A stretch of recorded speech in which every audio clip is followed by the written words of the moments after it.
Hello everyone and welcome to this podcast.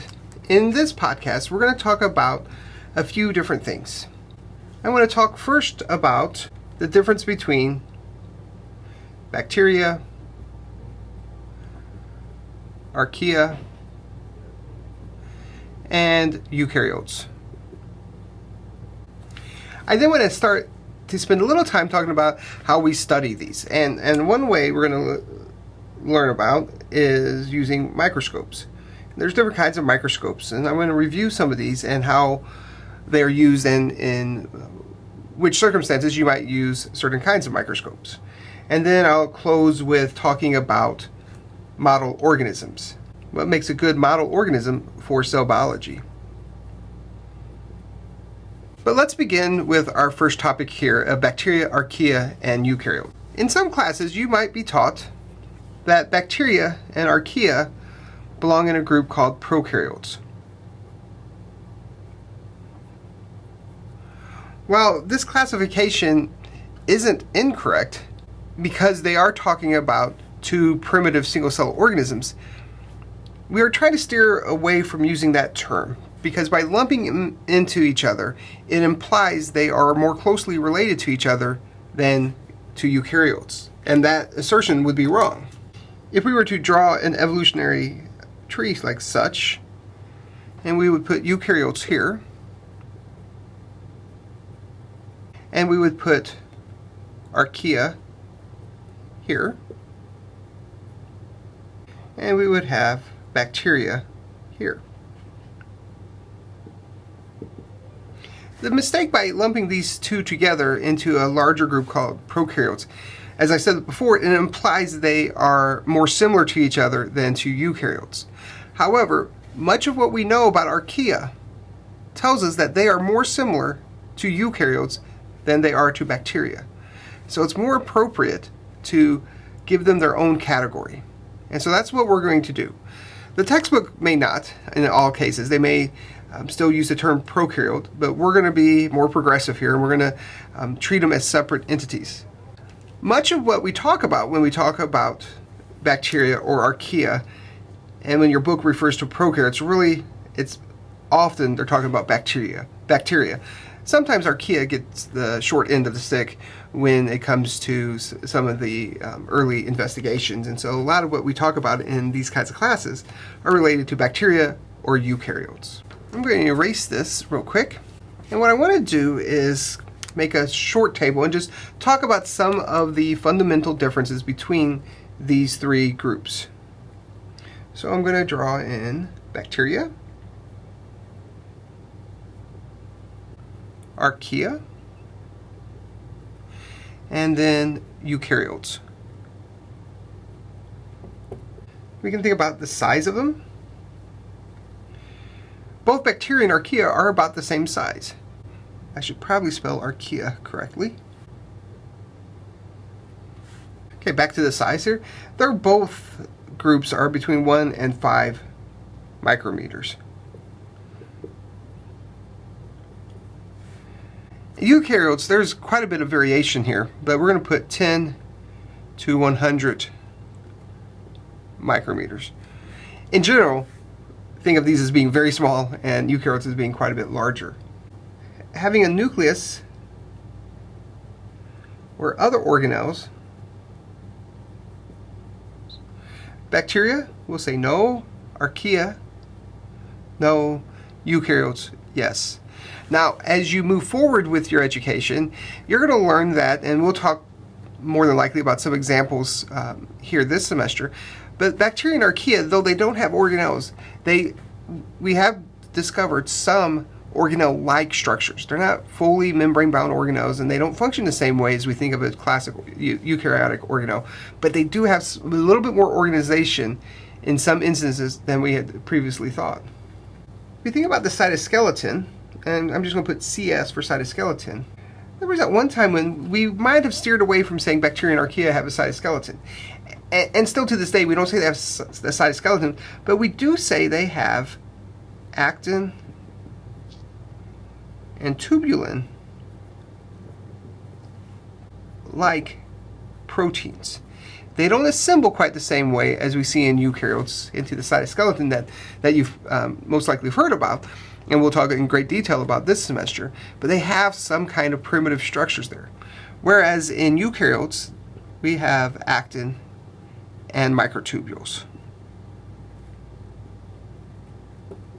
We'll talk throughout the semester about exocytosis and endocytosis. In general, we don't see these in bacteria, archaea, or we don't, whereas in eukaryotes we do. These are processes by which fluid from outside the cell is brought in and material is taken out of the cell. Cell reproduction. Bacteria and archaea use something called binary fission. And I'm going to just draw this across to show that I'm talking about both of them. Whereas eukaryotes will use mitosis and a more specialized version called meiosis. We'll talk about mitosis this semester, and we'll save meiosis for genetics. Their DNA, their chromosomes. In bacteria, we see DNA being represented primarily as circular. And they have some packing proteins. So I'm just going to write pack proteins that help compress it. I need to, let's see. I want to make sure we keep these separate because archaea is a little different here. It is circular like our friends the bacteria, but they have histone-like proteins here. We'll talk more about that when you take genetics or if you've already taken it. But these are, histone proteins are very unique to your eukaryotes. Eukaryotes are typically linear. We do see some circular DNA in eukaryotes, but they're typically linear, and they are packed and held together using histone proteins. When we think about transcription and some of the machinery associated with transcription, the process of making RNA, bacteria have a unique system. So I'm just going to put bacteria like. Whereas archaea and eukaryotes have a very similar system. And so we're going to put eukaryote like. Much more similar the archaea are to eukaryotes in this instance. The same can be said for translation. Many of the proteins and other machinery used for translation in archaea and eukaryotes are similar. I think that's all I want to say about the differences between these three right now. And again, I want to stress that we want to treat each of these three as separate groups. I want to spend a little bit more time talking about eukaryotes now. As we said, the eukaryotes have a larger cell, quite a bit larger cell than archaea or bacteria, and they have organelles. I'm not going to spend a lot of time talking about the different organelles right now. We'll come back to them throughout the semester, and you likely still remember from many other classes the names of the organelles and their basic functions. I just want to list them here real quick just so we have a list, so we have kind of a roadmap as we move forward. And again, what I'm talking about here are organelles found in eukaryotes. And when I say eukaryotes, let's make sure we're clear on this. I'm talking about plants, animals, protozoa, and fungi. All right, so the nucleus. We know this is where most of the DNA is stored in the cell. It carries the information that is passed on from one generation to the next. Mitochondria. We often call this, and you've heard of this many times, as the powerhouse of the cell. But it does a lot more than that, and we'll talk a little bit about some of the other things it does too, but we'll right here makes a lot, my up arrow means a lot of energy, and this is my symbol for energy, kind of an E with a lightning bolt, so I'll use that throughout the semester. It does other things too. It's important in making some branch chain amino acids, it's important in lipid synthesis, so it has a lot of other functions as well. Chloroplast. Now these are only going to be found in photosynthetic eukaryotes, like plants and some protozoa. It would not be found in animals or fungi. And this is a site of photosynthesis.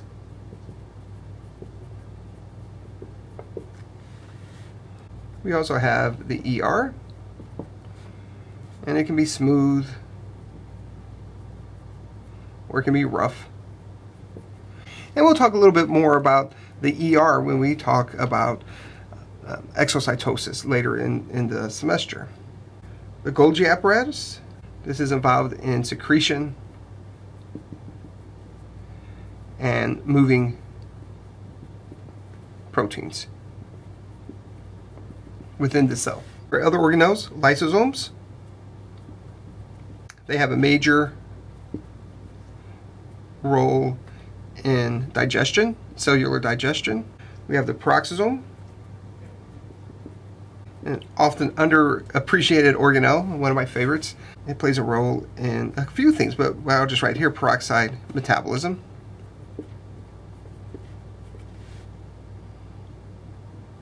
And though I'm going to list these here, but remember these are not organelles, but the cytoskeleton. Let's just lump this in here too, just so we keep in mind that it's associated with our eukaryotic cells, and it plays a major role in movement of the cell and things within the cell. So now we have a general idea of the difference between bacteria, archaea, and eukaryotes, and some of the more specific things linked to eukaryotes. Now I want to move on to talking about ways that cells can be studied. So, lack of a better way of saying this, I'm just going to say, how do we study cells? And I'm going to begin this discussion by talking about microscopes. And there are several kinds of microscopes I want you to be loosely familiar with. You don't need to be experts on these, but you should be familiar with their general functions. So I'm going to talk about light microscopes,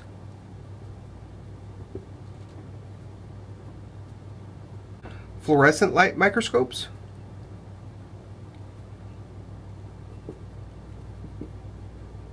I should probably say fluorescent light microscopes, so you don't think that the microscopes themselves fluoresce. That would be kind of weird. And then we have confocal microscopes, and finally we have transmission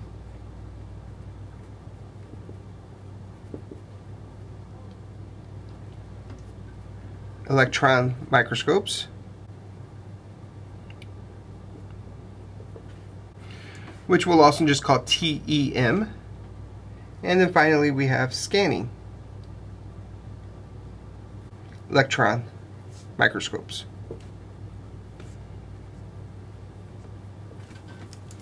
Typically we use microscopes, they're more of the basic level here, but we can view things up to 1,000 times their actual size. Often, not always, but often the samples that you're looking at have to be prepped. Something has to be done with them before you can look at them. And the reason for this is that we need to be able to have the light pass through the organism or the cell that you're looking at. Using a light microscope, you can look at living cells or dead cells. The fluorescent light microscope is very similar to the light microscope. For all practical purposes, it is a light microscope, but it has fluorescent filters on it.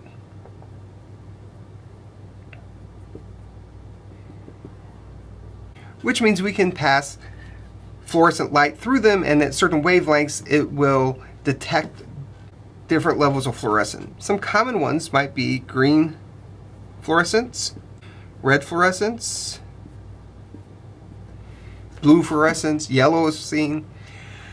And the purpose of this is we can label certain things in a cell. Like we might label the mitochondria green. We might label the vacuoles or the lysosomes red in a cell. This allows us to specifically see certain things in a cell that we're studying.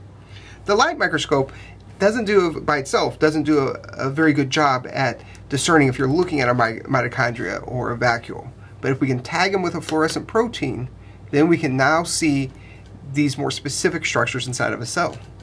And we could spend a whole course. In fact, there are whole courses on confocal microscopes taught in our department. But what I really want you to know about confocal microscopes is that it allows us to visualize cellular and subcellular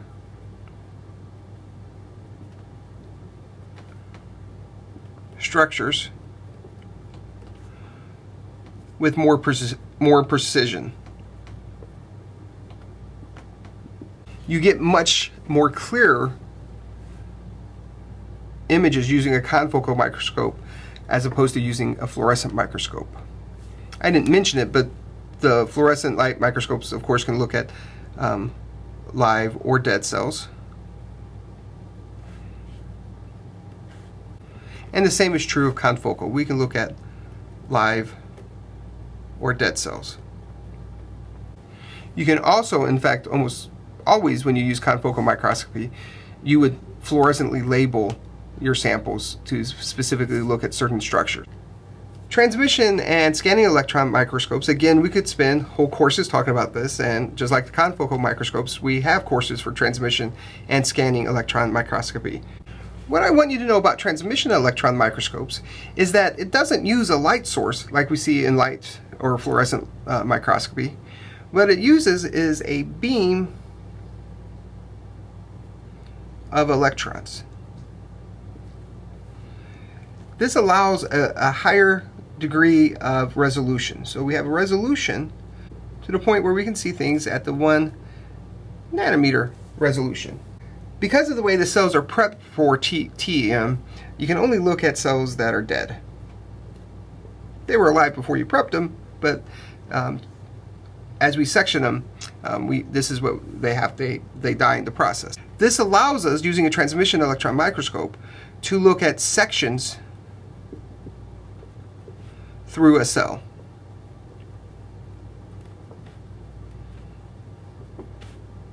So we're able to see with high resolution, internal organization of cells. So the mitochondria, the membranes within a cell, we can see at a much clearer resolution than we could with the confocal or in the light microscopes above. Again, with scanning electron microscopes, we use a beam of electrons. We also have a nicer resolution, but a nice thing about scanning electron microscopes is that we can look at whole cells. It's not really designed to look at the inside of a cell. It's more designed to look at the cell as a whole structure, so the outside of a cell, or cellular structures. So it would be a really useful thing to look at maybe the external structures of a whole cell, as I said before, or maybe part, something like a flagellum. I think that's all we need to cover with the kinds of microscopes. Now that we have our microscopes and other techniques to study cells, we now need the cells. And where do we get the cells? And we typically will use model organisms. Model organisms are used by all sorts of biologists. Geneticists have certain kinds of model organisms they like. Cell biologists have certain model organisms they like. Physiologists do. Neuroscientists have certain model organisms that are advantageous to them. And often there's a lot of overlap between what makes a good model organism for one discipline versus another discipline. Now, why you might choose a particular model organism really depends on the question you're asking. So sometimes you may want a model organism that has large cells, in which case maybe a frog oocyte would be an ideal model organism, whereas a yeast cell is not. They need to be easily manipulated. And what I mean by that is a few things. They're cheap to work with, relatively cheap. Everything in science seems to be very expensive, but relatively they're cheap. Small, meaning they're not going to take up a lot of space. Having to grow oak trees in your lab isn't advantageous. Growing fruit flies is. If you can freeze them down so you can store them, that is advantageous as well. Not required, but it is advantageous. If you're combining your cell biology experiments with genetic studies, which is often the case, you might want them to have a short generation time. Oh, I want to add one thing up here with easily manipulated. For cell biology, we want to make sure, or at least it's ideal, if there are cellular techniques established. Meaning, if you are wanting to study a particular phenomenon, say the structure of a mitochondria, working with a model organism where tools have already been developed that make looking at the mitochondria easier would be advantageous, as opposed to picking an organism where there's very few tools available. So this is something that could be very useful. A nice thing about model organisms is because of the evolutionary relationship or history,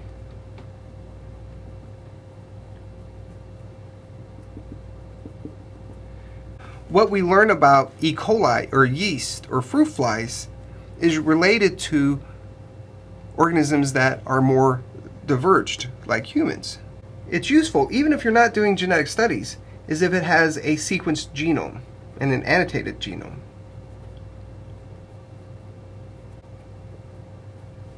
As you're studying a cell biology phenomenon, if you're able to manipulate the genes and mutate them or overexpress them, that will help answer certain cell biology questions. We could add more here, and we'll come across others as we move forward this semester, but I also wanted to list a few model organisms, and I'll do that over here.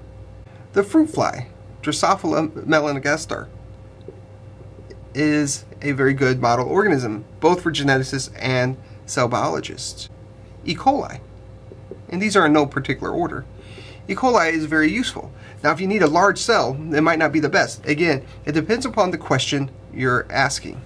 Yeast, my good friend, is a great cell biology organism and also a good genetic organism.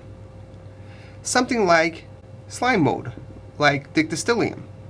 This makes a great model organism for cell biology. It's not quite as good with genetic studies, but it's great for cell biology. C. elegans. This is a microscopic worm, and it's a great genetic model organism, but it's also a phenomenal cell biology model organism. Mice make great model organisms for cell biology experiments. Sometimes not the best for genetic model organisms, but just because they have a very longer generation time. But we still do a lot of great genetics with them. Fish, like zebrafish. Great model organisms for both cell and genetics. Now, I'm going to add one here, and I'm going to put cell culture. Not really an organism, but this is something that a cell biologist can do that, say, a geneticist can't. For instance, if you are studying human pancreatic cancer, you might be able to study that in some of these organisms, but you could take cells from a pancreatic cancer and grow it in culture and study it directly. So this is an advantage to cell biologists. There are some disadvantages to it as well, but it is a useful tool for cell biologists. Oh, one last one here. Frogs, Xenopus. Particularly their oocytes. A lot of great cell biology experiments have done using Xenopus oocytes. There are others, but I think I'm going to end there. All right, and that brings us to the close of this podcast, so let me end with a summary. We began by talking about the differences between bacteria, archaea, and eukaryotes. And we listed some large differences between these three organisms. And we spent a little bit more time talking about eukaryotes, talking about their cellular structure, some of the things we find in their cells. We then moved to how to study cells, and we talked about microscopes and microscopy. And the different kinds of microscopes that we talked about, using the light microscope, using fluorescence tags, using confocal microscopy, scanning, and transmitting electron microscopy, all used to answer different questions. And then we talked about model organisms. And we listed some characteristics of model organisms. We also talked about types of model organisms. But just like with microscopy, you have to pick the right tool and the right organism to best match the question you're asking.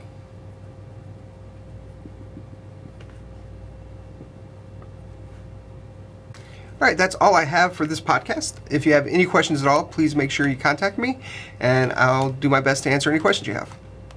I'll see you later. Bye.